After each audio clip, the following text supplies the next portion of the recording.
Film की शुरुआत होती है एक इंडस्ट्री की मालकिन को दिखाते हुए जिसका नाम विक्टोरिया है। उसकी इंडस्ट्री में हाई टेक्नोलॉजी चीजें बनाई जाती थी। वो आज यहाँ खुद काम कर रही थी जो पिछले काफी अरसे से एक चीज की खोज कर रही थी। तब उसका साइंटिस्ट कहता है कि वो चीज हमें यहाँ भी नहीं मिलेगी। उनके सामने एक काफी बड़ी चीज को तोड़ा जाता है जिसके अंदर से हमें बीटल की शक्ल में बनी एक डिवाइस नजर आती है जिसका नाम बीटल स्कैरिप होता है, जो कि असल में एक एलियन टेक्नोलॉजी है। बीटल यानी कि एक कीड़े की शक्ल। अब हम एयरपोर्ट पर एक लड़के जेमी को देखते हैं जो कि लॉ की पढ़ाई करके वापस आ रहा था। एयरपोर्ट पर उसकी पूरी फैमिली थी जो उसका इंतजार कर रही थी और जेमी इन सब से मिलता है। अंकल उसके साइंटिस्ट थे जो गाड़ी में बैठकर इन सब का इंतजार कर रही थी। जिसके बाद ये पूरी फैमिली पास के होटल में जाती है। यहाँ जेमी की बहन बताती है कि हमारे हालात बहुत खराब हैं, जिसमें हमारा घर भी बिकने वाला है। बिजनेस में डैड को काफी नुकसान हुआ है। ये सुनकर जेमी काफी परेशान हो गया। कहता है कि ये बात मुझे पहले बता देनी चाहिए थी, मैं तब वापिस आ जाता। जिस पर उसकी मॉम कहने लगी कि बेटा हम चाहते थे कि हमारी फैमिली में से कोई पढ़ा लिखा हो, इसलिए हमने तुम्हें लॉ पढ़ाने के लिए भेजा। अब तुम आ गई हो पढ़ाई करके तो सब ठीक हो जाएगा। जिसके बाद ये फैमिली घर वापस आ गई। वो कहता है कि मैं बहुत जल्द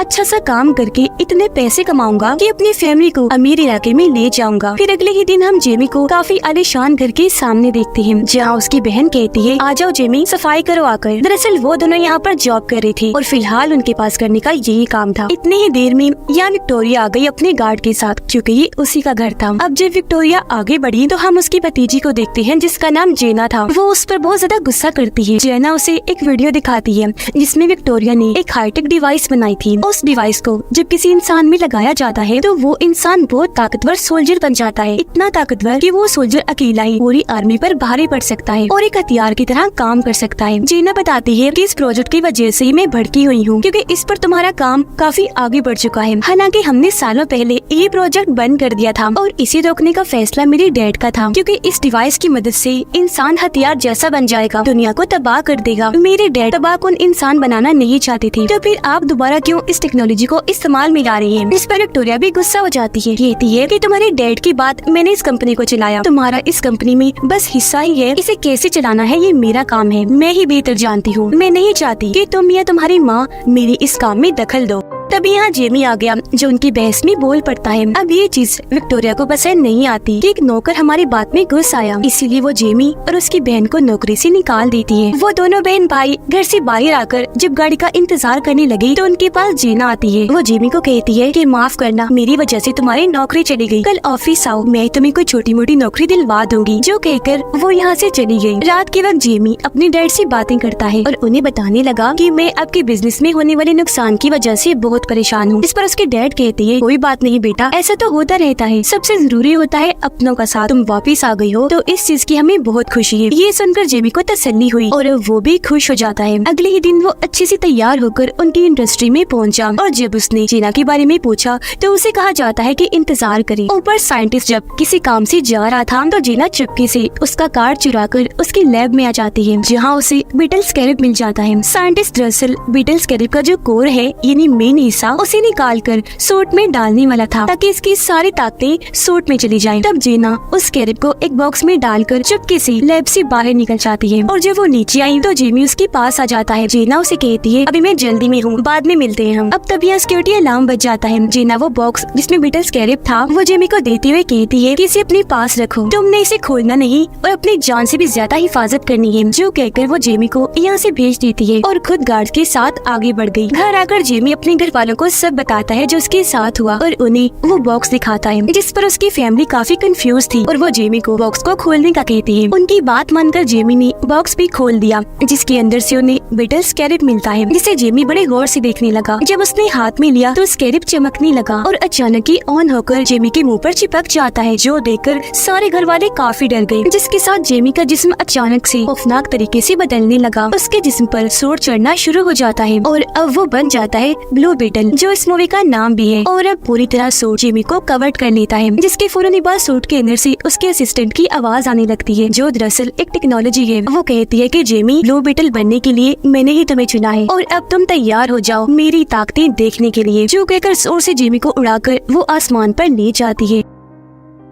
फिर एकदम से वापस जमीन पर ले आई जहाँ जेमी यानी ब्लू बीटल के सामने एक बस आ रही थी। यह असिस्टेंट ने इस सूट की ताकतों को और बढ़ा दिया। वो अपनी फुल ताकत से एक्टिवेट हुआ, जिससे टकराने की वजह से बस के 2 टुकड़े हो जाते हैं। यह असिस्टेंट जेमी को समझाती है कि ब्लू बीटल सूट को कैसे इस्तेमाल करना है। जो सब बताने के बाद वो उसे घर ले आई। तब तक जेमी के जिस्म से वो सूट गायब हो चुका था। उसके जिस्म पर अब कोई कपड़े नहीं थे और क्योंकि इस सब में वो काफी थक गया था, इसीलिए वहीं बेहोश हो जाता है। काफी घंटों के बाद जब उसे होश आई तो वो बिल्कुल ठीक था। उसे अपने पीछे जब अजीब सा महसूस हुआ तो उसने अपनी कमर चेक की, जहाँ बीटल स्कैरिब उसकी पीठ के साथ चिपक गया था। ये देखकर वो काफी घबरा गया। ये तय है कि मैं इस बारे में जेना से बात करूंगा, जो बोलकर वो घर से निकल गया। थोड़ी देर बाद वो जेना को इंडस्ट्री से बाहर भागता हुआ देखता है, जहाँ उसके पीछे कुछ लोग पड़े हुए थे। जेमी जल्दी से उसे गाड़ी में बिठा लेता है, लेकिन जो लोग पीछे पड़े हुए थे वो उनकी गाड़ी पर गोलियां चलाने लगे। उनसे बचने के लिए जेमी गाड़ी तेज भगाने लगता है और अब ये अपने घर की तरफ जाने लगा। घर आकर दोनों सबसे मिलते हैं। अब जेना जेमी से पूछती है कि स्कैरिब कहाँ है। तब वो उसे अपनी पीठ दिखाते हुए कहते हैं कि देखो ये यहाँ फिक्स हो गया है, चिपक गया है। ये देखकर जेना काफी हैरान हुई। फिर बताती है कि ये इसलिए चिपका क्योंकि इसकी शक्ल बीटल जैसी जो है, और ये है बीटल स्कैरिब, जिसे पहले मेरे डैड भी इस्तेमाल किया करती थी, लेकिन अचानक वो गायब हो गई और मेरे ख्याल से अब वो नहीं रही। लेकिन जब वो जिंदा थी तो इस टेक्नोलॉजी को उन्होंने बंद कर दिया था, लेकिन मेरी आंट विक्टोरिया ने इस टेक्नोलॉजी को फिर से इस्तेमाल करना शुरू कर दिया क्योंकि वो जानती है कि बीटल स्कैरिब के कोर में बहुत ताकत है। मेरे डैड इस बात से इत्तेफाक नहीं करते थे। उन्होंने इस बात की मुखालफत की क्योंकि उनका मानना था कि बीटल स्कैरिब खुद उस इंसान को चुनेगा कि कौन ब्लू बीटल बनेगा और उसकी ताकतें इस्तेमाल करने का असली हकदार होगा। और इस बार बीटल ने जेमी को चुना है। जेमी कहता है कि मुझे नहीं चाहिए ये, मुझे इस बीटल स्कैरिब को निकालना है, कोई हल बताओ। जिस पर जेना कहती है कि एक हल है मेरे पास, लेकिन उसके लिए मुझे एक जगह पर जाना है जिस जगह की चाबी मेरी कंपनी में है, लेकिन वहाँ जाना खतरनाक है। जिस पर जेमी के अंकल जो साइंटिस्ट थे बताते हैं कि मैंने एक ऐसी डिवाइस बनाई है जिसकी मदद से मैं एक साथ पूरे बिल्डिंग के सभी सिस्टम को हैक करके अपने कंट्रोल में कर सकता हूँ। जिसके बाद उनकी कंपनी के सभी कैमरा सिस्टम को हैक कर लिया जाता है और वहाँ एक कार्टून चलना शुरू हो जाता है। इस बीच मौका पाकर जेनी अंदर घुसी और कंपनी की एक घड़ी चुरा कर जेमी के साथ वहाँ से बाहर आ जाती है। बाहर विक्टोरिया का गार्ड खड़ा था जो इनको मारने के लिए तेजी से इनकी तरफ आने लगा। उसने जैसे हमला करने के लिए हाथ आगे किया, जेमी उसके हाथ को पकड़ लेता है और अचानक ही उसका सूट एक्टिवेट हो गया और वो फिर से बन गया ब्लू बीटल। इसलिए वो गार्ड को मारकर दूर फेंक देता है। ये देखकर गार्ड भी अपने असली रूप में आ गया। दरअसल उसे भी विक्टोरिया ने एक सूट बना कर दिया था। वो भी एक्टिवेट होकर इसके जिस्म पर चढ़ जाता है। वो फिर से ब्लू बीटल पर हमला कर देता है। एक साथ उसने कई हमले किए जिन सबको ब्लू बीटल ने अपनी ताकतों से रोक दिया। लेकिन एक वक्त ऐसा आता है जब गार्ड ब्लू बीटल पर भारी पड़ने लगा। उसने बीटल को दबोच लिया और बस उसे मारने ही वाला था कि तभी गाड़ी लेकर जेमी के अंकल यहाँ आ गए। उसने जोर से गार्ड के अंदर गाड़ी दे मारी जिससे वो काफी दूर जाके गिरा। अब ये मौका देखकर तीनों जल्दी से गाड़ी में बैठे और यहाँ से निकल गए। जीना उन्हें कहती है कि अब हमें शहर से बाहर जाना है। शहर से बाहर आते ही ये जीना के डैड के दूसरे घर पर गए जहाँ जमीन पर एक काफी बड़ा बीटल बना हुआ था। उसे देखकर जीना हाथ में बनी हुई घड़ी के जरिए उस बीटल के नीचे बनी खुफिया रास्ते को खोल लेती है और ये तीनों नीचे आ जाते हैं। यहाँ आकर पता चला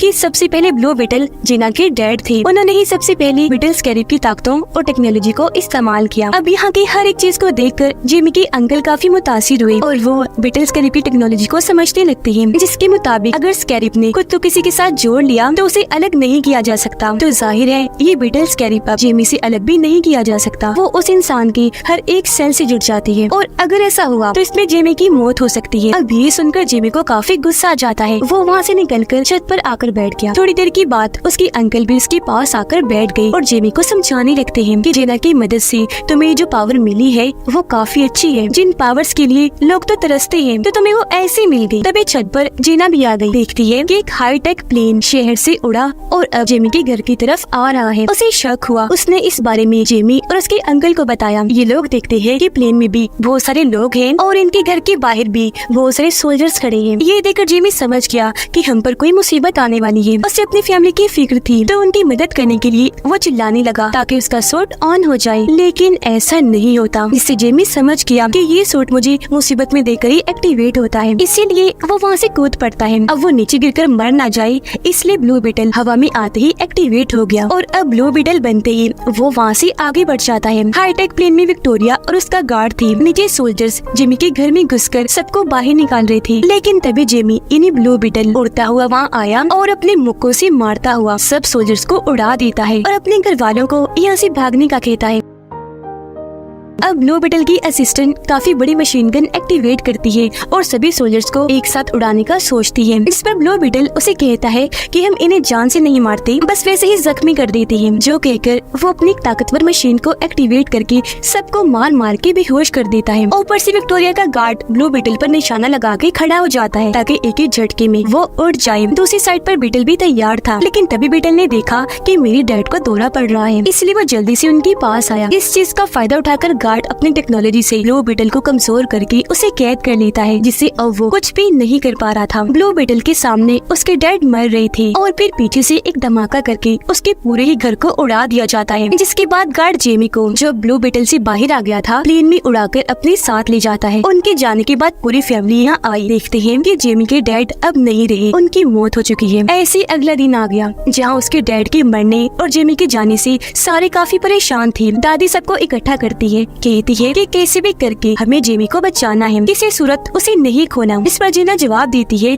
कि इस मिशन में मैं भी आपका पूरा साथ दूंगी। जो कहने के बाद जीना उन्हें अपने डैड की एक और जगह पर लेकर गई, जहाँ उसके डैड ने एक बीटल प्लेन भी बनाया हुआ था, जिसके अंदर बैठकर ये लोग यहाँ से निकल जाते हैं। प्लेन में जीना उन सबको अपने डैड के बनाए हाईटेक हथियार देती है, जिसमें जेमी की दादी एक मशीन गन लेती है। फिर ये लोग विक्टोरिया के आइलैंड पर बने उसके किले को देखते हैं और दादी प्लान बनाती है कि हम उन दुश्मनों का पहले ध्यान भटकाएंगे और अगर उन्हें मारना हुआ तो मारेंगे, फिर अंदर जाकर जेमी को बचा लेंगे। उधर विक्टोरिया ने जेमी को उल्टा लटकाया हुआ था, क्योंकि वो उसकी बीटल टेक्नोलॉजी को निकाल कर अपने गार्ड में डालने वाली थी। यहाँ जेमी साइंटिस्ट से मदद मांगता है, इस पर वो जवाब देता है कि सॉरी, मैं तुम्हारी कोई मदद नहीं कर सकता। साइंटिस्ट बताता है कि इस चीज में जेमी मारा जा सकता है, इस पर वो जवाब देती है कि मुझे इससे कोई फर्क भी नहीं पड़ता।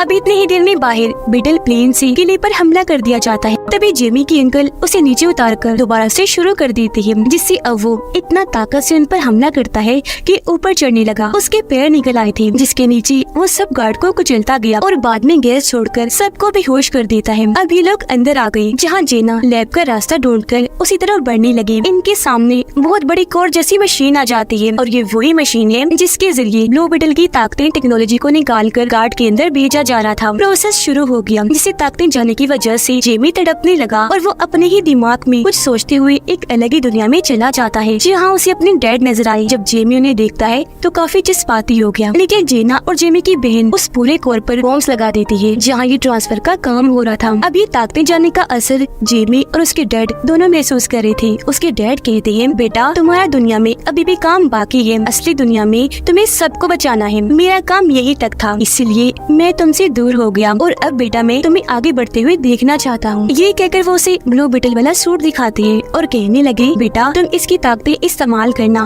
और दुनिया को बचाना। मैं हमेशा तुम्हारे दिल में रहते हुए तुम्हें महसूस होता रहूंगा। जो कहकर वो यहाँ से गायब हो जाती है। अब ये जगह टूटना शुरू हो गई, क्योंकि तबाह हो रही थी। सब कुछ तहस-नहस होने से पहले जेमी ठीक वक्त पर अपने ब्लू बीटल वाले सूट को हाथ लगा देता है, जहाँ बाहर तब तक उसकी सारी पावर्स और टेक्नोलॉजी को उसमें से निकाल कर गार्ड में डाल दिया गया था। और अब गार्ड अपनी नई टेक्नोलॉजी के साथ बिल्कुल तैयार था। लेकिन इससे पहले कि जेमी मरता, जीना वहाँ धमाका कर देती है, जिससे वो पूरी कोर मशीन तबाह बर्बाद हो जाती है, क्योंकि वहाँ धमाका ही बहुत बड़ा हुआ था। और ऐसा होते ही जेमी उनकी कैद से आजाद हो गया। वो अपनी ताकतों को एक्टिवेट करने की कोशिश करने लगा, इस पर असिस्टेंट कहती है कि ब्लू बीटल के एक्टिवेट होने में थोड़ा वक्त लगेगा, क्योंकि वो चार्ज नहीं है। अब यहाँ से साइंटिस्ट जेमी की मदद करता है भागने में, और जब इस बात का गार्ड को पता चला, उसने साइंटिस्ट को मार दिया। जेमी वहाँ से भागता है और गार्ड, जो अपने सूट के साथ बिल्कुल तैयार था, वो अपना कोई भी हथियार इस्तेमाल कर सकता था, और उसे ऐसे पाकर विक्टोरिया काफी खुश थी।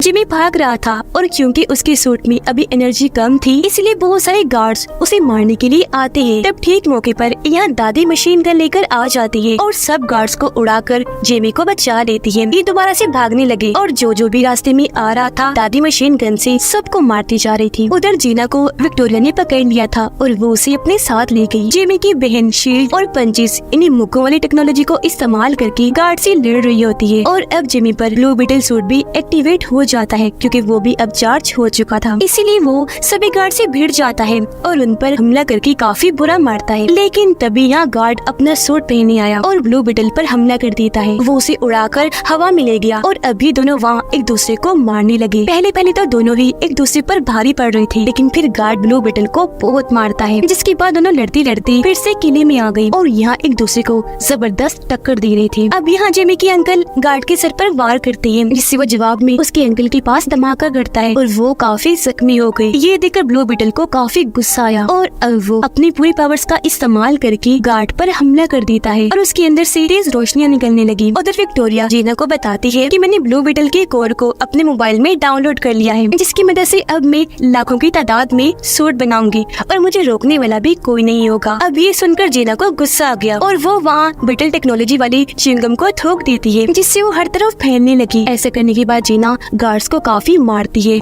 नीचे ब्लू बीटल ने गार्ड को काफी मारकर बुरा हाल कर दिया था। वो उसे नीचे लिटाकर गला काटने ही वाला था कि तभी असिस्टेंट उसे ऐसा करने से मना करती है और उसे किसी की जान न लेने वाली असूल को याद करवाती है। इस पर रोते हुए जिमी बोला कि इसने पहले मेरे डैड को मारा और फिर मेरे अंकल को बॉम्ब से जख्मी कर दिया और अब मैं भी इससे बदला लूंगा। ये सुनकर असिस्टेंट उसे गार्ड की जिंदगी दिखाती है कि वो अपनी मोम के साथ रहा करता था, लेकिन एक दिन मिसाइल के हमले से उसकी मोम की मौत हो गई और क्योंकि वो अकेला रह गया था तो उसे जबरदस्ती आर्मी में भेज दिया गया। लेकिन एक दिन बॉम्ब पर पैर आ जाने की वजह से गार्ड का पूरा जिस्म तबाह हो गया और जब इस बारे में विक्टोरिया को पता चला तो उसने फायदा उठाकर गार्ड को अपने एक्सपेरिमेंट तजुर्बे में इस्तेमाल किया, उसे नया जिस्म दिया, जिसके बाद वो उसे अपने हिसाब से चलाने लगी। अब ये गार्ड जो कुछ भी करता है उसके पीछे विक्टोरिया का हाथ होता है। तो अब यहाँ जेमी उसे कुछ नहीं कहता, छोड़ देता है। उधर जेना अपनी आंट विक्टोरिया का फोन ही तोड़ देती है, जिससे उसका फोन तबाह होने से अब उसके पास ब्लू बीटल की टेक्नोलॉजी नहीं रही, तो अब वो खतरनाक सूट भी नहीं बना पाएगी। अब गार्ड विक्टोरिया के पास जाता है, जहाँ वो उसे हुक्म देती है कि जाओ जेना और ब्लू बीटल को मार दो, लेकिन इस बार वो ऐसा नहीं करता, बल्कि विक्टोरिया को पकड़ के अपनी मोम को याद करके अपना सूट तबाह कर देता है, जो देखकर जेना और जेमी जल्दी से आकर बैटल प्लेन में बैठ जाते हैं। वहाँ काफी बड़ा धमाका होने लगा, जिसमें गार्ड और विक्टोरिया के मरने के साथ साथ पूरा किला भी तबाह हो गया, जबकि वो सारे लोग बैटल प्लेन में बैठकर वहाँ से निकल गए। जेमी देखता है कि मेरे अंकल मरे नहीं बल्कि जिंदा बच गए थे, तो उन्हें देखकर जेमी बहुत खुश हो जाता है। कुछ दिन के बाद दिखाया गया कि विक्टोरिया के मरने के बाद अब जेना इस इंडस्ट्री को चलाने वाली है। वो खबरों में बताती है कि मैं कंपनी में हो रहे गलत कामों को रोककर कंपनी को अच्छे रास्ते पर चलाऊंगी। अब घर में जेना आई, जो कहती है कि मैंने आप सबकी मदद करने के लिए इस पूरी जगह को खरीद लिया है और मैं ये जगह वापस आपको तोहफे में दे रही हूँ, आप यहाँ अच्छी जिंदगी गुजारिए। जो सुनकर सारी फैमिली बहुत खुश हो जाती है। अब जब जेना वहाँ से जा रही थी तो उसे छोड़ने जिमी भी उसके साथ आया। वो यहाँ उसे अपने दिल की बात करता है कि मैं तुमसे प्यार करता हूँ, मुझसे शादी करोगी? ये सुनकर जेना बहुत खुश हो जाती है और हाँ बोलकर दोनों गले से लग जाते हैं। अब तब यहाँ जेमी का